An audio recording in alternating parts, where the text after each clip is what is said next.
Assalamualaikum warahmatullahi wabarakatuh. Alhamdulillah wassalatu wassalamu ala Rasulillah Sayyidina wa maulana Muhammad ibni Abdillah wa ala alihi wa ashabihi wa man tabi'ahu wa mawalah. Rabbi shrah li sadri wa yassir li amri wa hlul 'uqdatam min lisani yafqahu qawli. Allahumma faqihna fid din wa 'allimna at-ta'wil. Bapak-bapak, ibu-ibu, jamaah subuh yang dimuliakan Allah Subhanahu wa taala. Bersyukur kepada Allah dengan ucapan alhamdulillahirabbil alamin. Bersolawat kepada baginda Nabi, Allahumma salli ala sayyidina Muhammad wa ala ali sayyidina Muhammad. Assalamu alayka ya Rasulullah. Man shalla subha fi jama'atin faka'annama shalla al-laila kullah. Siapa yang salat subuh berjamaah sama seperti dia salat sepanjang malam. Man kharaja fi talabil ilmi, siapa yang keluar rumah untuk menuntut ilmu, fahuwa fi sabilillah, maka sama dia sedang jihad fi sabilillah hatta yarji'a, sampai dia pulang ke rumah. Mudah-mudahan kita diberikan istiqomah oleh Allah Subhanahu wa taala. Amin. Baik, kita lanjutkan kajian kita sekali sebulan di Masjid Al-Ikhlas. Kajian hadis Arba'in Imam An-Nawawi rahimahullah. Subuh ini sampai pada hadis yang ke-22. Hadis yang ke-22. Silakan dibuka bukunya, dilihat. Apa judul situ Bang Yos? Amalan masuk surga. Di buku ini Jalan Menuju Surga. An Abi Abdillah Jabir ibni Abdillah Al-Ansari radhiyallahu anhuma. Hadis ini diriwayatkan dari sahabat Abu Abdullah, kunyahnya Abu Abdullah, nama asli dia Jabir bin Abdullah Al-Ansari. Jabir bin Abdullah Al-Ansari. Dia asli orang Ansor, orang Madinah. Jabir bin Abdullah. Disebutkan oleh Imam Nawawi radhiyallahu anhuma, semoga Allah meridhai mereka berdua. Siapa mereka berdua? Jabir dan ayahnya. Jadi ayahnya sahabat Nabi, dia pun sahabat Nabi. Ayah dan anak sama-sama sahabat Nabi.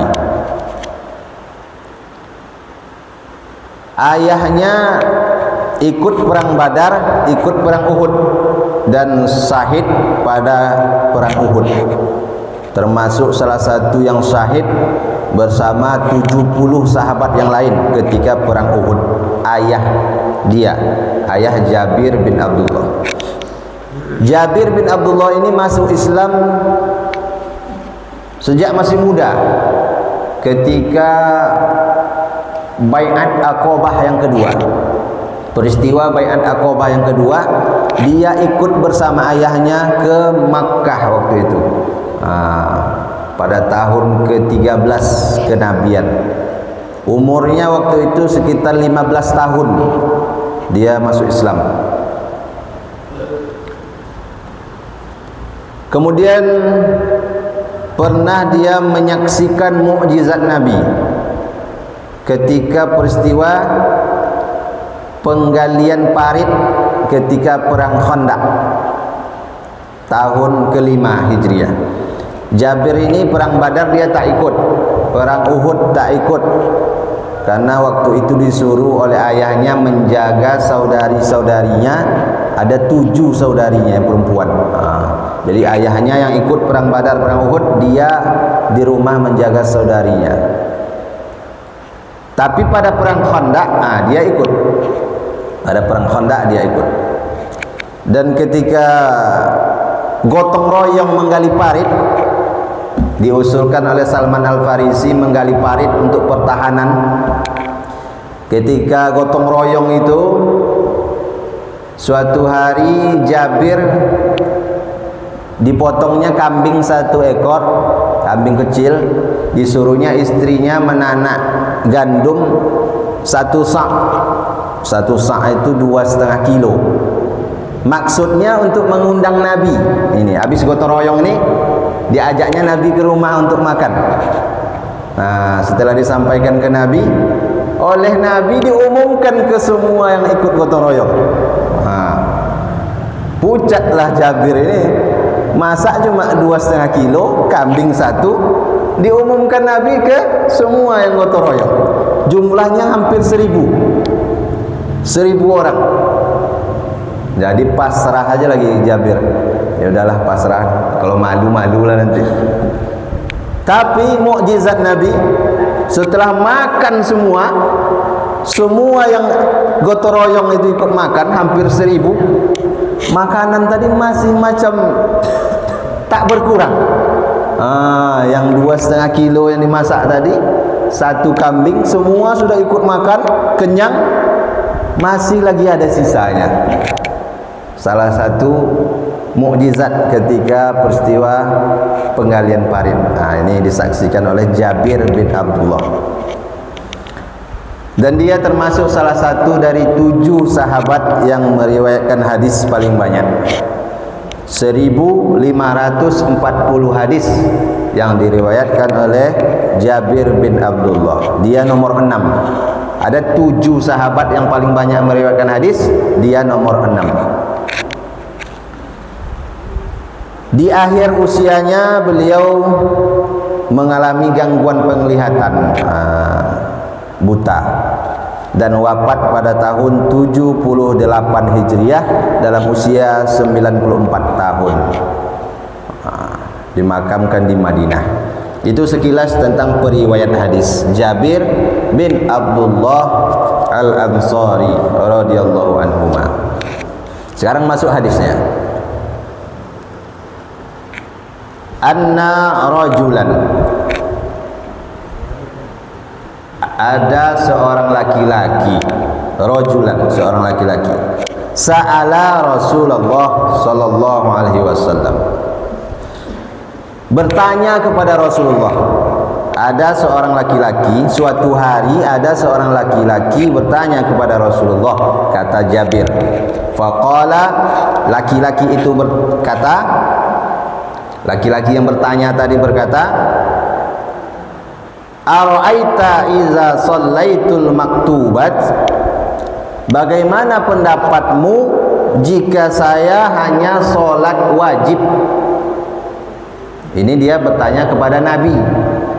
Bagaimana pendapatmu ya Rasulullah kalau aku hanya sholat wajib saja, wa sumtu Ramadan, puasa Ramadan, wa ahlaltul halal, aku halalkan yang halal, wa haramtul haram, aku haramkan yang haram, walam azid ala zalik syai'a, walam azid ala zalika syai'a, dan tidak aku tambah lagi yang lain. Artinya yang sunnah-sunnah tidak dia kerjakan. Aku hanya sholat wajib 5 waktu, puasa Ramadan, aku halalkan apa yang halal, aku haramkan apa yang haram, tidak tambah lagi sedikit pun. A'adkhulul jannah, apakah aku masuk surga? Tanya dia kepada Nabi. Qala, maka dijawab oleh Nabi, na'am, ya, kamu masuk surga. Itu hadisnya.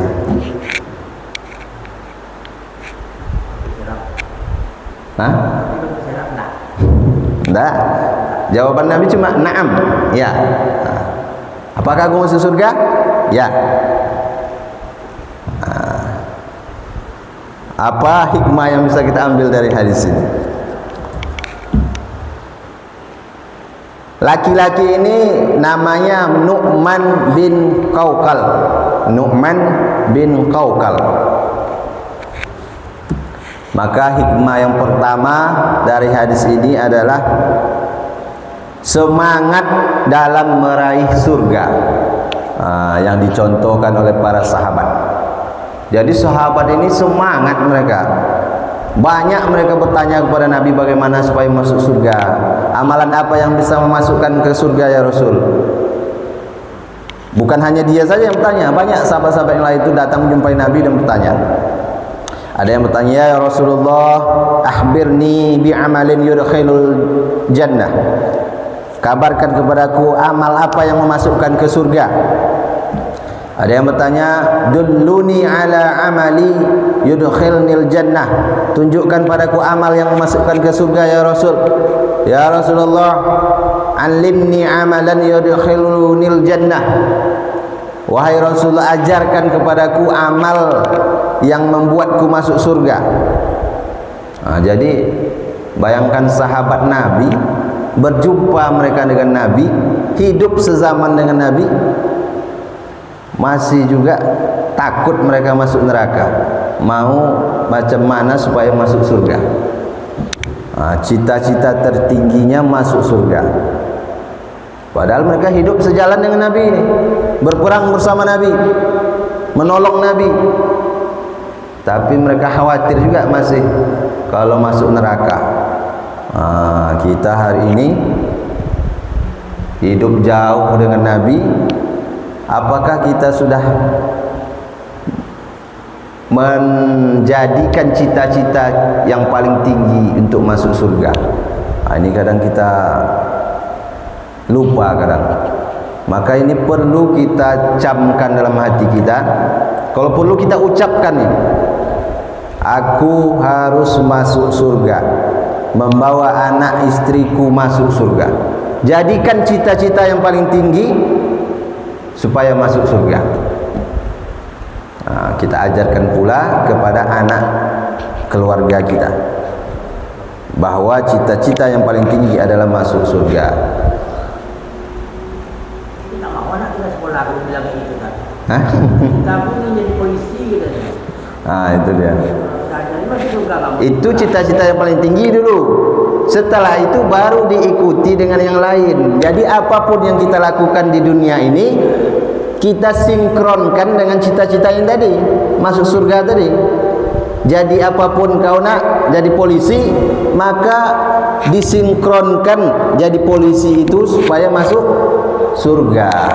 Maka jangan jadi polisi yang zalim, yang korupsi. Itu dia hubungannya. Jadi apapun, jadi pengusaha, di tujuannya masuk surga. Kita jadi pengusaha, maka kita sesuaikan tujuan cita-cita kita tadi, apapun yang kita lakukan di dunia. Buka usaha kita, buka bengkelnya, sesuaikan. Kalau cita-cita kita masuk surga, buka bengkel, jangan menipu orang. Jangan yang KW dibilang yang asli. Apapun lah usahanya, jual sepatu, jual baju pun gitu. Ini nanti KW dibilang asli. Pak yang tiret. Maka kalau sudah cita-cita yang paling tinggi surga, semua yang kita lakukan selama di dunia ini kita sinkronkan untuk supaya kita menggapai surga. Itu dia. Jadi pejabat kita, maka jadikan jabatan itu sebagai jalan menuju surga. Jadi apa lagi? Jadi pengurus Baitul Mal. Jadikan itu sebagai ladang amal kita supaya masuk surga. Jadi pengurus musola, jadikan itu sebagai ladang amal supaya kita masuk surga.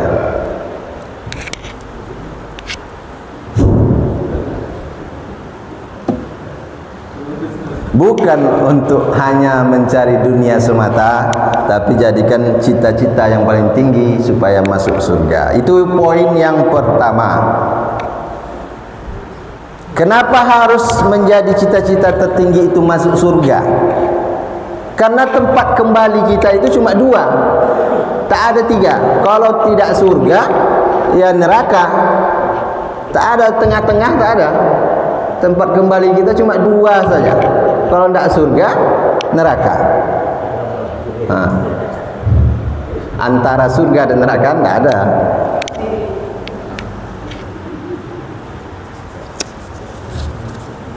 Maka kita jadikan surga itu sebagai cita-cita kita, tempat kembali kita nanti. Fala ta'lamu nafsun ma ukhfiya lahum min qurratin a'yun. Tak seorang pun mengetahui berbagai nikmat yang menanti, yang indah dipandang. Jazaa'an bima kanu ya'malun, sebagai balasan bagi mereka atas apa yang mereka kerjakan. Mala aina ra'at, surga itu tak pernah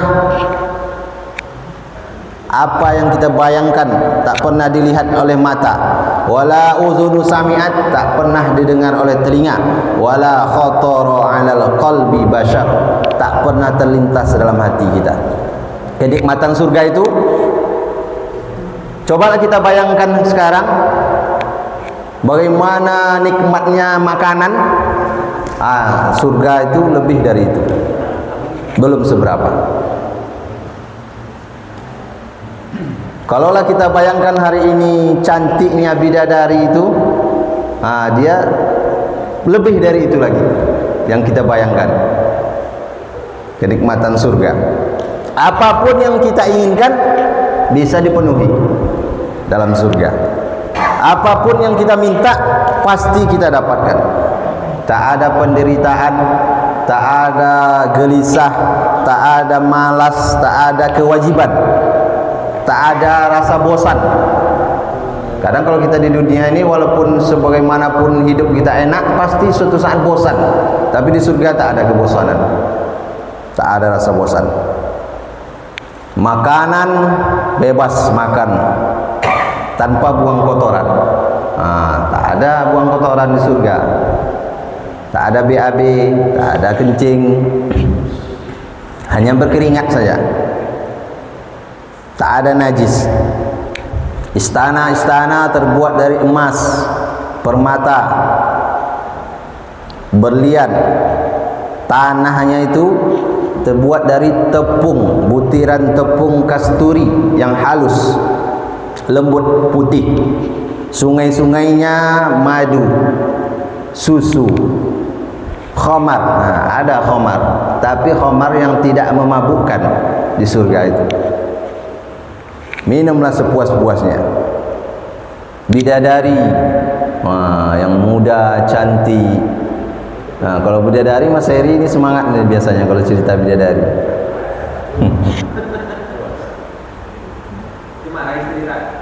Usia kita tak pernah bertambah, tak berkurang. 33 tahun usia penghuni surga itu. Muda terus, tak ada yang tua. Oh, dapatlah.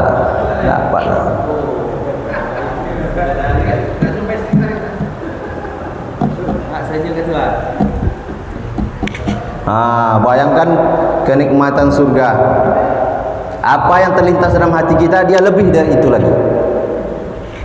Itulah kenikmatan surga. Dan surga itu bisa kita dapatkan dalam hadis ini, mudah kita mendapatkannya. Jalan menuju surga itu mudah. Kerjakan salat 5 waktu, puasa Ramadan, halalkan apa yang halal, haramkan apa yang haram, masuk surga. Poin yang kedua, masuk surga itu mudah. Islam ini mudah. Jalan menuju surga itu mudah dan murah. Itu mudah dan murah. Salat tak ada keluar biaya kita. Salat subuh ini cuma modal bangun cepat, tak ada mengeluarkan biaya. Puasa malah irit, makin hemat kita kalau puasa. Cuma memindahkan jam makan saja puasa itu, tak ada biayanya.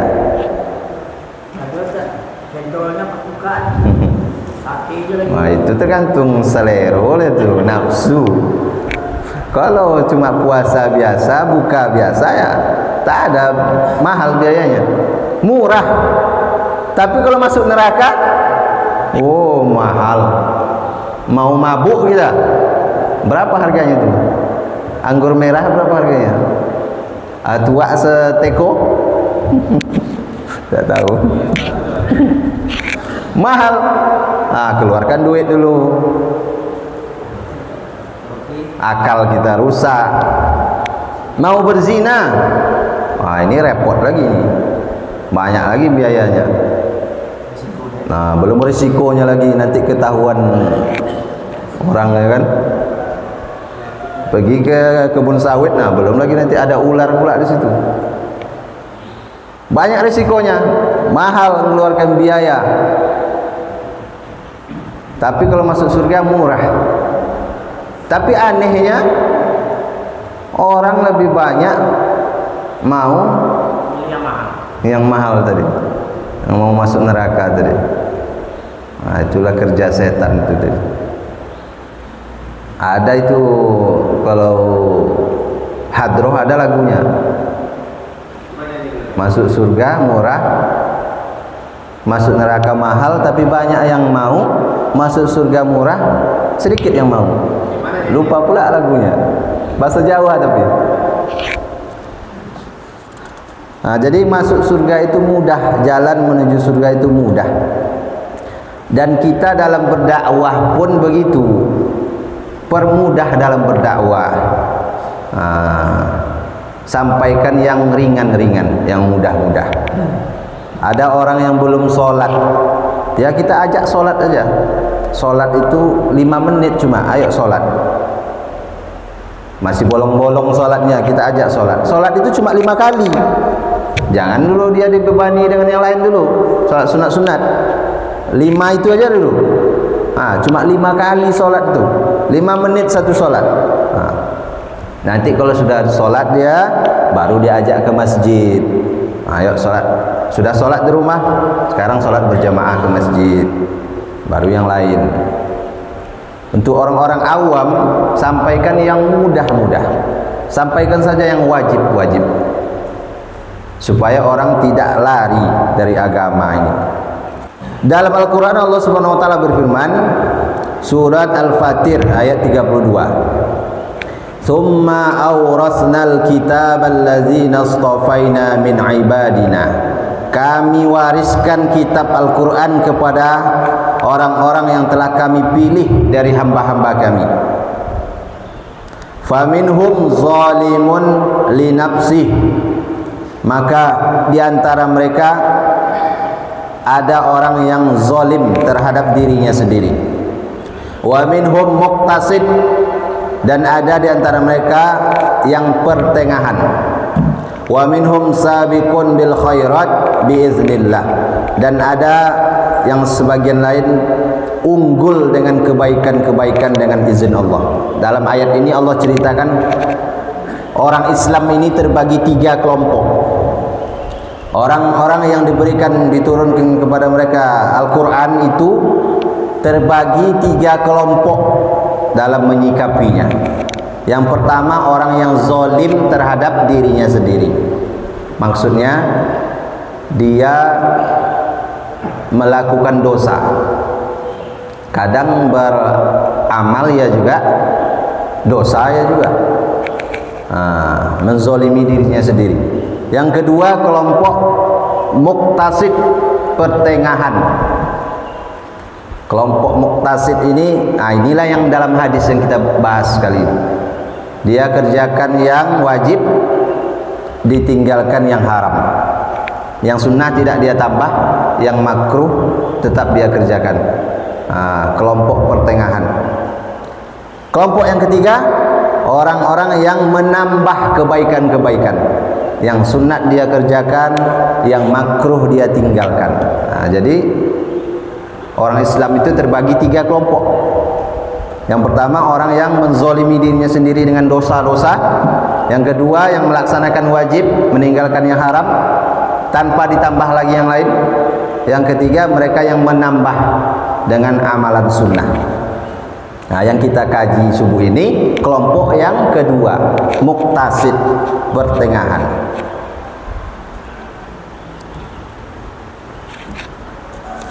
Dan tiga-tiganya ini akhirnya masuk surga juga. Man mata min ummati la yusyrik billah syai'an dakhalal jannah. Siapa yang mati dalam keadaan tidak menyekutukan Allah, maka dia masuk surga. Hadis riwayat Abu Dzar. Qultu bertanya Abu Dzar kepada Nabi, wa in zana wa in saraq, walaupun dia berzina, walaupun dia mencuri ya Rasulullah? Kata Nabi, wa in zana wa in saraq, ya, walaupun dia berzina, walaupun dia mencuri, masuk surga. Dalam hadis yang ini, cuma ini tidak disebutkan apakah masuk surganya langsung atau transit dulu ke neraka. Maka orang yang berzina, mencuri, akhirnya masuk surga juga kalau dia meninggal dunia mati dalam keadaan tidak menyekutukan Allah. Itu kuncinya, mati dalam tidak menyekutukan Allah, maka pasti masuk surga, akhirnya masuk surga. Tapi perkara mampir dulu ke neraka, kalau dia lebih berat dosanya, berarti singgah dulu, dicuci dulu, baru masuk surga. Yang ditanyakan sahabat ini tadi, yang dijawab oleh Nabi Na'am itu, ya masuk surga, itu langsung masuk surga tanpa mampir ke neraka. Kalau yang ditanyakan sahabat tadi, kalau aku kerjakan yang wajib, aku puasa Ramadan, salat wajib, menghalalkan yang halal, mengharapkan yang haram, masuk surga? Ya, masuk surga langsung tanpa transit dulu. Maka jalan menuju surga itu mudah, dan kita juga menyampaikan kepada umat ini bahwa mudah. Mudah itu beda dengan menyepelekan, beda, tak sama. Mudah dengan menyepelekan beda. Mudah itu sholat, orang yang tak sanggup sholat berdiri boleh duduk, itu mudah. Tak sanggup duduk boleh berbaring, mudah. Orang yang tak bisa berwudu, tak ada air, boleh tayamum. Atau sakit boleh tayamum, itu mudah. Itu yang maksud. Mudah itu selama dia sesuai dengan syariat. Bukan mudah itu menyepelekan, tapi keringanan-keringanan yang diberikan dalam Islam. Orang yang musafir boleh dia menjamak sholatnya, mengqasar, jadikan satu. Ayat yang dibaca dalam sholat, kalau hafal kita yang panjang, baca yang panjang. Tak hafal, yang hafal cuma kulhu, ya kulhu Allah kita baca terus, tak apa-apa. Rakaat pertama kulhu Allah, rakaat kedua kulhu Allah, nanti zuhur kulhu Allah lagi. Ini cerita orang yang baru masuk Islam. Yang hafalnya cuma kulhu Allah, ya tak apa-apa. Salat itu yang bacaan yang wajib itu cuma Al-Fatihah, takbir, Al-Fatihah, solawat, tahiyat akhir. Yang lain-lain cuma gerakannya saja. Kalau belum hafal dia, ya tak apa-apa, salat. Islam itu mudah. Orang yang bekerja di bengkel kotor beroli-oli itu, oli bukan najis, maka dicuci, habis itu sholat boleh. Berkeringat bukan najis, jangan gara alasan belum mandi tak mau sholat, salah. Islam itu mudah, sholat saja. Keringat bukan najis, kecuali kalau ada najisnya situ di pakaian kita, kotoran najis, nah itu baru tak boleh. Tapi kalau selagi cuma kotoran keringat, oli, minyak, boleh sholat. Apalagi kalau darurat. Nah, Islam itu mudah. Maka kita sampaikan juga kepada yang lain, Islam itu mudah. Zaman sekarang ngaji tak bisa hadir langsung macam ini, lewat YouTube. lewat live streaming bisa, tapi tentu sesekali hadir juga kalau ada waktu hadir. Itu poin yang ketiga. Dalam berdakwah kita sampaikan kemudahan-kemudahan. Yassira wa la tu'assira. Mudahkanlah, jangan mempersulit. Mudahkan kata Allah, jangan dipersulit orang. Wa basyira wa la tunaffira. Gembirakan orang, jangan membuat manusia ini lari dari kebenaran. Sampaikan kabar gembira bahwa engkau akan masuk surga. Wa tataw'a wa la takhtalifa. Dan jangan berselisih. Sampaikan kabar gembira kepada orang bahwa mereka akan masuk surga. Yuridullaha bikumul yusra wa la yuridu bikumul usra. Allah itu menghendaki kemudahan bagi kamu, tidak menghendaki kesukaran, kesulitan. Poin yang keempat, dalam hadis ini juga mencakup hukum-hukum Islam. Aku halalkan yang halal, aku haramkan yang haram. Jadi hukum dalam Islam, kalau perintahnya kuat, wajib. Perintahnya kuat, wajib. Perintahnya kurang kuat, sunnat. Perintahnya kuat, wajib. Kalau kurang kuat, sunnat. Larangannya kuat, haram. Larangannya kurang kuat, makruh. Tidak diperintahkan, tidak dilarang, mubah. Begitu mengingatnya, mudah mengingatnya. Perintahnya kuat, wajib. Kurang kuat, sunnat. Larangannya kuat, haram. Larangannya kurang kuat, makruh. Tidak dilarang, tidak diperintah, mubah. 5 hukum dalam Islam.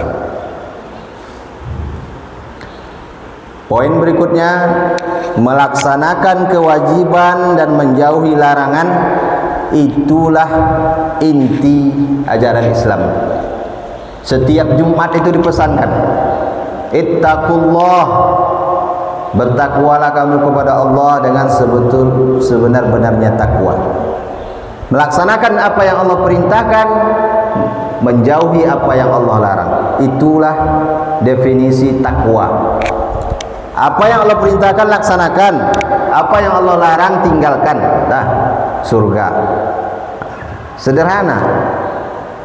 Hidup ini simple, sederhana. Apa yang Allah perintahkan, kita laksanakan. Apa yang Allah larang, kita tinggalkan. Insya Allah surga.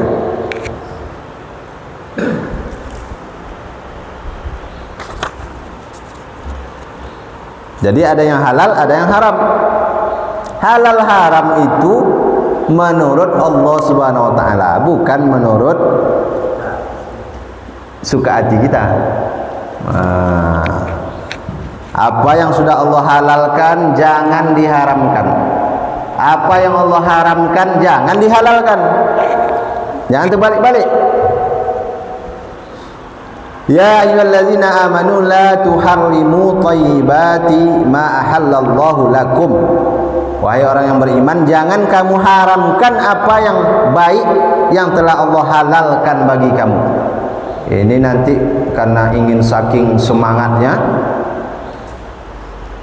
3 orang datang menjumpai Nabi. Ya Rasulullah, aku akan puasa selama-lamanya, puasa dia setiap hari seumur hidup. Satu lagi, ya Rasulullah, aku akan sholat malam terus tanpa tidur. Satu lagi, ya Rasulullah, aku tidak akan menikah, aku hanya akan ibadah saja. Apakah dibolehkan Nabi? Tidak. Marah Nabi. Aku adalah orang yang paling bertakwa di antara kalian, kata Nabi. Aku puasa, tapi aku juga berbuka. Tidak selamanya puasa. Aku sholat malam, tapi aku juga tidur. Aku juga menikah, kata Nabi. Jangan sampai kita mengharamkan apa yang sudah Allah halalkan. Dan apa yang sudah Allah haramkan jangan dihalalkan. Khamar itu haram. Datang pula kawan, kalau sedikit tidak apa, halal ini. Kalau cuma seteguk halal. Kalau sudah haram dia dalam banyak, sedikit pun haram. Jangan pula memandai-mandai. Kalau sedikit nggak apa-apa, halal. Zina, riba, wa ahallallahu al-bai'a wa harrama riba. Allah menghalalkan jual beli dan mengharamkan riba. Jangan lagi dicari-cari supaya halal. Dan pada yang halal, pada yang haram kita wajib menjauhi semuanya. Semua perkara yang haram wajib kita jauhi. Kita yakini bahwa itu haram dan kita jauhi. Tapi pada perkara yang halal kita meyakini itu halal dan tidak wajib kita melakukannya. Tidak semua yang halal itu harus kita lakukan. Nah, tidak semua yang halal itu harus kita lakukan. Contohnya surah An-Nisa, nikahilah perempuan itu 2, 3, 4. 2, 3, 4. Nah, itu halal tapi tidak harus kita lakukan. Tidak semua yang halal itu Nabi melakukannya. Makan daging dog mirip biawak gurun pasir, tapi dia makannya bukan makan ayam, makan tanaman, tumbuh-tumbuhan yang dimakannya, tapi mirip biawak, dog namanya. Sahabat yang lain makan dibolehkan Nabi, tapi Nabi tak ikut makan. Jadi tidak semua yang tidak dilakukan Nabi itu haram. Sekarang kan banyak tidak dibuat Nabi, ini tidak dibuat Nabi. Tidak semua yang tidak dibuat Nabi itu berarti tidak boleh. Ada kalanya Nabi untuk dirinya saja tidak boleh. Sahabat melakukan boleh. Sekarang tiba pula baca Yasin tak boleh, haram. Bid'ah, ya kalau bid'ah kan masuk neraka. Bid'atul dhalalah wa dhalalah finnar. Tidak semua yang tidak dibuat Nabi itu haram, tidak boleh. Jangan mau di bodoh-bodohi orang. Kita kalau sudah ngaji ini harus kita pegang kuat. Poin selanjutnya, hadis ini menjadi bukti penguat bahwa pendapat yang mengatakan masuk surga, orang masuk surga itu karena amalnya. Dalam Al-Quran, allazina tatawaffahumul malaikah tayyibina yaqulunu salamun alaikum udkhulul jannah bima kuntum ta'malun. Orang-orang yang diwafatkan dalam keadaan baik oleh para malaikat disambut oleh para malaikat dengan mengatakan salamun alaikum, masuklah kamu ke dalam surga disebabkan apa yang telah kamu kerjakan dulu. Jadi orang masuk surga karena amalnya. Tapi ada dalam hadis yang lain. Ini tadi ayat Al-Quran. Dalam hadis, lan yunajjiya ahadan minkum amaluhu. Kamu tidak masuk surga karena amalmu, kata Nabi. Qalu wala anta ya Rasulullah. Sahabat menjawab, engkau pun begitu ya Rasulullah, tidak masuk surga karena amalmu. Qala wala ana. Ya, aku pun begitu. Aku pun tidak masuk surga karena amalku, kata Nabi. Illa an yataghammadani Allahu birahmati. Melainkan masuk surga karena rahmat Allah Subhanahu wa taala. Timbullah bingung kita. Dibaca ayat Al-Qur'an, orang masuk surga karena amalnya. Dibaca hadis, engkau masuk surga tidak karena amalmu, tapi karena rahmat Allah. Macam mana nih? Yang mana yang betul? Satu Al-Quran, satu hadis. Tidak mungkin Al-Quran dan hadis bertentangan. Maka dijelaskan oleh para ulama. Nah, makanya kita tak bisa baca hadis sendiri, baca ayat sendiri, pahami sendiri, tak bisa.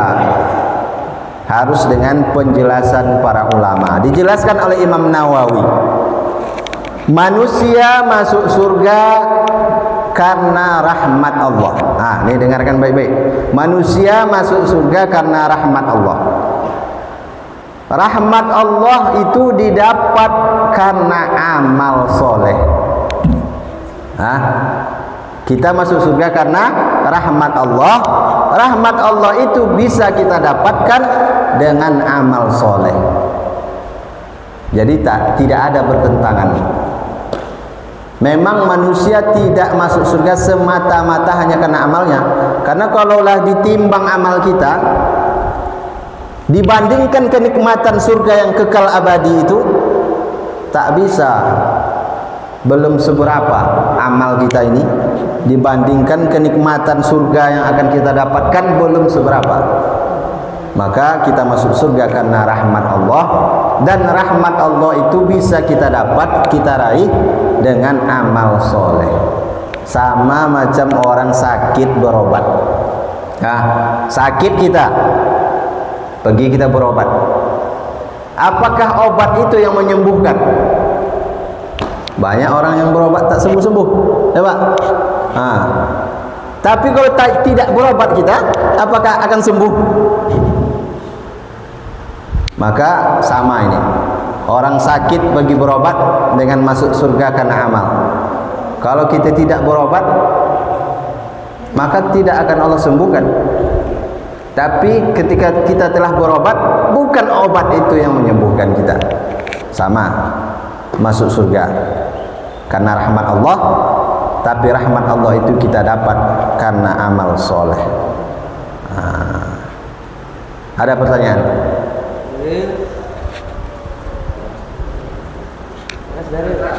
Yo. Jadi bagaimana memang agama yang lain itu masuk surga? Oh, agama yang lain jangan tanya lagi. Khalidina fiha abada finnar, masuk neraka kekal selama-lamanya. Kunci surga itu la ilaha illallah Muhammadur Rasulullah. Kunci surga itu la ilaha illallah Muhammadur Rasulullah. Siapa yang tidak membawa kuncinya, maka tak mungkin masuk surga. Tapi mereka percaya sama Allah. Lo yang mana? Allah yang mana? Sholat ya? Sholat dia betul. Orang yang selain Islam, Pak, mereka begitu dibangkitkan langsung digiring ke neraka. Tidak ada hisab, tidak ada timbangan, tidak ada sirat. Yang ada sirat, timbangan, hisab itu untuk orang Islam. Banyak pemahaman itu salah. Makanya mereka itu kayu bakarnya api neraka, mereka duluan masuk neraka itu. Jangan sampai kita hari ini banyak semua agama sama, menyembah Tuhan yang sama dan sama-sama masuk surga. Oh, rusak akidah kita. Rusak akidah kita. Innad dina indallahil Islam. Sesungguhnya agama yang Allah ridhoi itu hanya Islam. Inilah ada pertanyaan. Ustaznya yang bertanya, jemaah yang menjawab nih.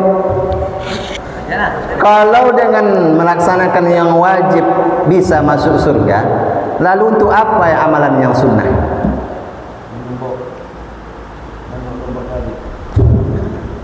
Ya kan?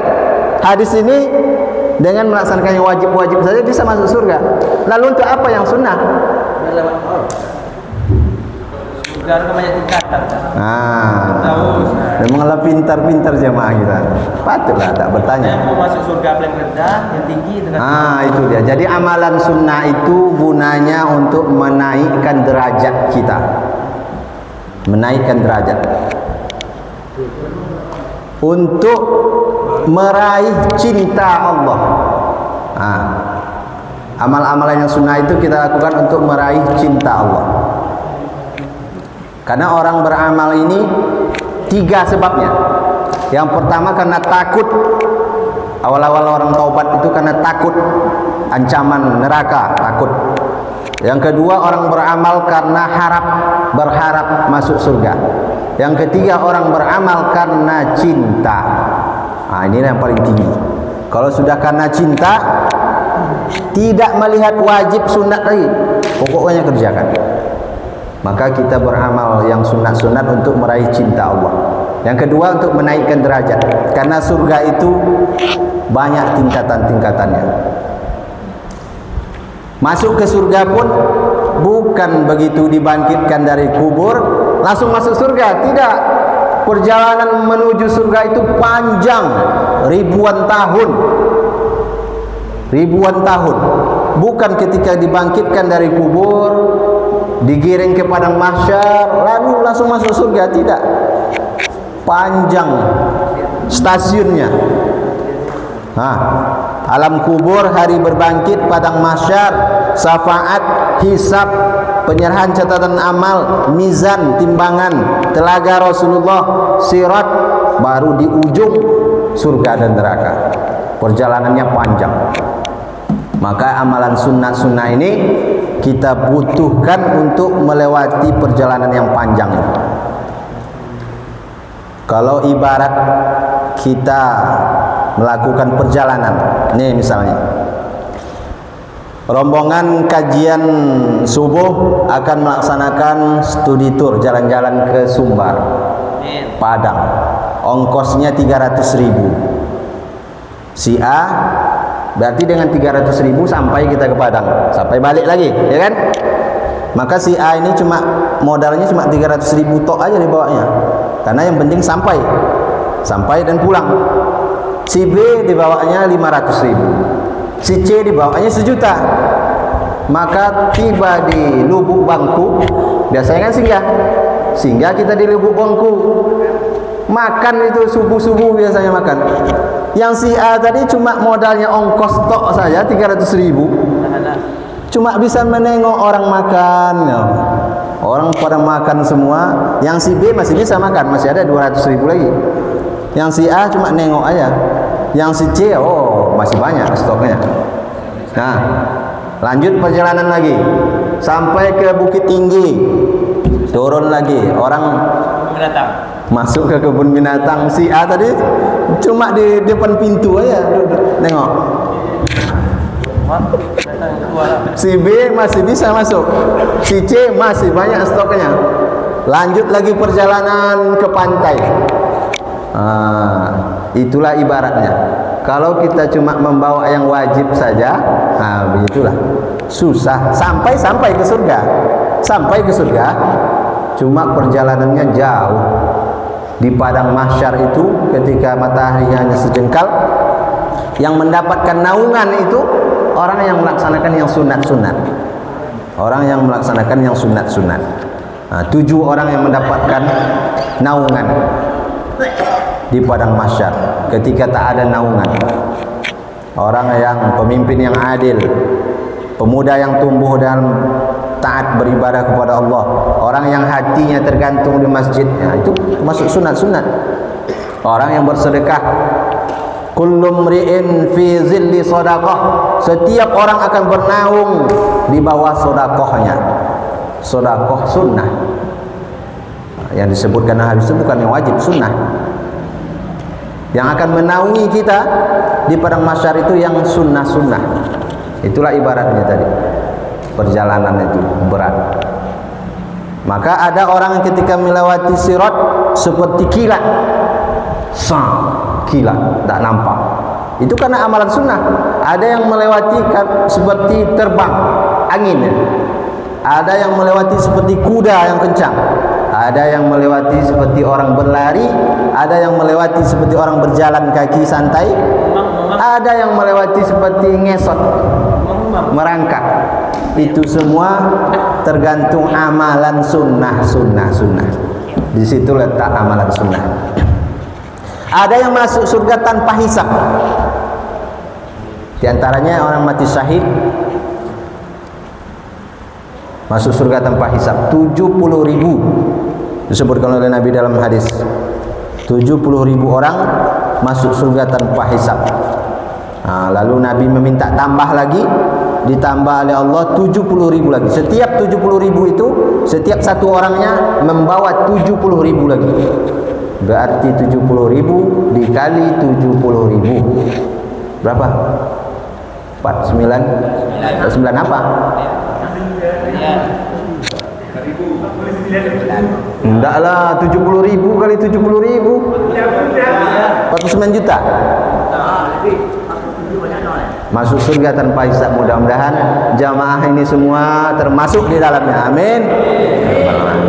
Masuk surga tanpa hisab, itulah yang dicari-cari orang. Ayo berzina kita. Dah, habis. Ada pertanyaan lagi? Jadi hadis ini bukan, tujuannya bukan supaya kita meninggalkan yang sunnah. Nah, hadis ini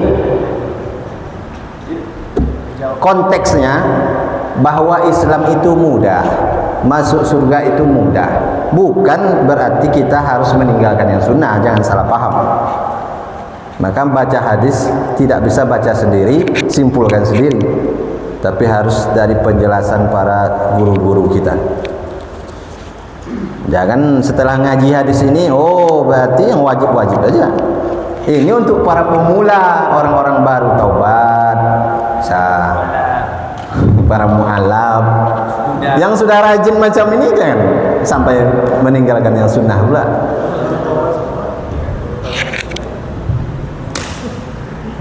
Dah.